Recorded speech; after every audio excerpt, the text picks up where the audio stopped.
Nick Roush back here with you for another rapid reaction. Adam Luckett's here. And for the first time at a Kentucky football game, it's Jacob Polachek. Jacob, how was your first Kentucky football experience? It was interesting, that's for sure. The first half, a little slow start, but we got it going in the second half, so it was a fun time.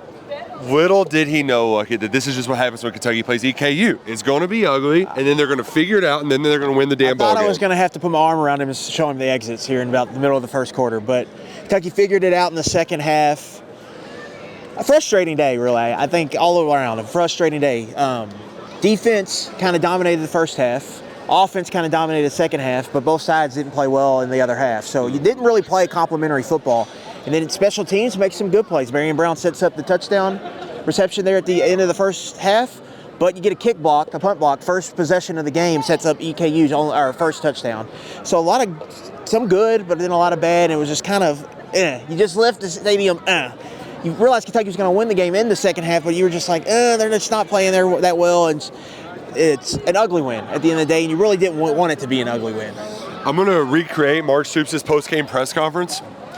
Complimentary football, we did good. It was it was good. We won. We're 2-0. We're good. He wanted penalties. He wanted to not be mad and rip his team publicly, but it wasn't pretty, Jacob. It was not ugly. But you know what? They ended up winning the football game, and the way that I like to think of it, Jacob, this is the preseason. The real season starts in 2 weeks. So you didn't lose the preseason game. You're 2-0. You just keep moving forward. Keep pushing forward. Yeah, a win is a win. I think there were some good things to take from that, but yeah, like I said, a win is a win. So see, and that's Mr. Polachek. He's coming in not too hot, going to be reserved, not bringing the hot takes out for. But I am curious, before we get into the spiciest meatballs we have to offer on this Take Quake, what was your favorite part of this? This is your first Kroger Field atmosphere. You got to enjoy all the sights and sounds. Favorite part of this beautiful facility? Of the facility or the game? We're talking good right now, just something good. I would say getting that first touchdown in the second quarter, I was nervous that I didn't want to go a full half without getting any Kentucky points. Yeah. So seeing that first touchdown, getting some points on the board, that got me excited. You got to exhale ever so slightly. And as like it said earlier, it was a tale of two halves. Can you please read me off the Devin Leary second half stat line? We don't want to do this every week, but it's like the second half, a light bulb comes on and he just dominates. Let's do good news, bad news, good cop, bad cop. First up, the good cop. Devin Leary in the second half against EKU, 10 of 13, 198 yards, 3 touchdowns, 15.2 yards per attempt, 8 consecutive completions to end the game. Of course, Kentucky scores on 4 straight touchdown drives. Yep. And that's not even counting his 25-yard touchdown pass to Tavian Robinson. So you throw that in there, numbers are even better. Yep. But the first 6 drives, Kentucky was an absolute poo-poo platter on offense. It felt like every time Leary was going to throw an accurate pass, the receivers didn't run through their routes. They didn't finish their routes. Or it was vice versa. It was he throws it on a dime, and then it goes right through the receiver's arm. It just felt clunky. Didn't feel clean. Nope. The running game struggled too. The running game really didn't. Yeah, but they're not committing to the run. So I don't really want to be too hard on the running game, because when you look up the numbers, they do some good things, but they're not committing to the run. They're very much in a pass-first mentality right now. And when you're in pass-first mentality, you can't have a lot of incompletions. If you have incompletions, put you behind the chains. You don't establish a rhythm. And I think that's really what kind of happened early in this game, and it took them a while to get out of that rut. And then penalties were huge. The penalties were ginormous. 3rd and 1. First possession of the game, you're going to plow it in there, move the chains. You got a drive start, and instead, false start. You get in 3rd and 6. You have to punt. He gets the punt block. Next possession. Josh Caddis has a holding call that takes away a big run that puts you in 3rd and long. Leary throws an interception and on a scoring opportunity. You're right outside the red zone. So penalties are really killing this football team right now. And it's not just the offense. Defense have had some penalties too. They have to clean that up. They've got to start playing cleaner. I mean, that's going to be the word of the week again. I think they have to start playing cleaner, and they have to play complementary football.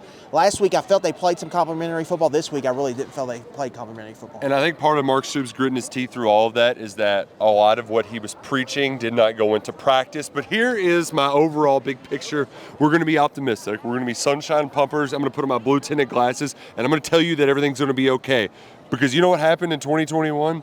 Kentucky laid a dud against Chattanooga. 28-23, they didn't cover the spread. It was ugly. Liam Cohen admitted his game plan sucked. And you know what happened? The Wildcats went and won 10 games. These FCS games have absolutely no correlation to big picture what happens this season. Whether it's 2015 and you're eking out a win here, or whether you're opening the season of 2014 with a 59-14 win over UT Martin, or even go back to 2018 when Kentucky blew out Murray State, it does not matter. This game does not matter big picture, except that you got out of there a win. Mark Stoops is now only 4-6 against the spread in these games, so maybe don't bet them. Just don't bet when they play FCS teams, but as long as you win, that's all that matters. As Jacob said, he provided so much enlightening insight. A win is a win. A win is a win, and I think for one, I'd much rather prefer a bad first half, good second half than a good first half, bad second half. You're going into next week with some momentum. Yeah, but you do have to wonder if people feel different or if the game plays out differently if Leary comes out and shreds like he did the second half. That's true. That things just look differently and you feel differently if he comes out and cooks early. What's up with the first half starts? Why are the first half offense? Why does it look like this? That's a huge question for me. Why is it like this in the first half and then they find their rhythm in the second? What is going on? Because this was a staple for Cohen first time around. Where first half they would cook people. That's not happening now. So they have to figure that out and they have to get off to a hotter starts in these games. I mean, just simply. In the defense, they're not putting full games together. They're putting segments, they're putting possessions together. They're not putting full games. They have to work on putting full games together. But I thought the defense did some good things. Maxwell Harrison gets a big interception there in the first half. They get a stop there, force a field goal, which I believe Eastern Kentucky misses a long field goal. So they did some good things in the first half. They still got some stuff to work on. It just feels like Trevor Wallace is good. Trevor Wallace is awesome. He's really, really feels good. Feels like they lose like concentration almost. Like they get a lead and they just kind of well, settle and then in on the second third downs, Kentucky third down's an issue. Still not good on either side, really, offense or defense. And as Lloyd said, the operative word, they're still going to be cleaning things up when we move into week 3 of the preseason. I know they say it's not real, but next week we're going to have to wait till a 7:30 kickoff when the Akron Zips and Joe Moorhead returns to Kroger Field. You could feel a weird lull in the air before the game today. It was cloudy, it was overcast. Something was off. It'd be nice if they got right next week, right back here at Kroger Field to take on Akron Zips in week 3. We'll be back here for more. Stay tuned for more on the KSR YouTube channel.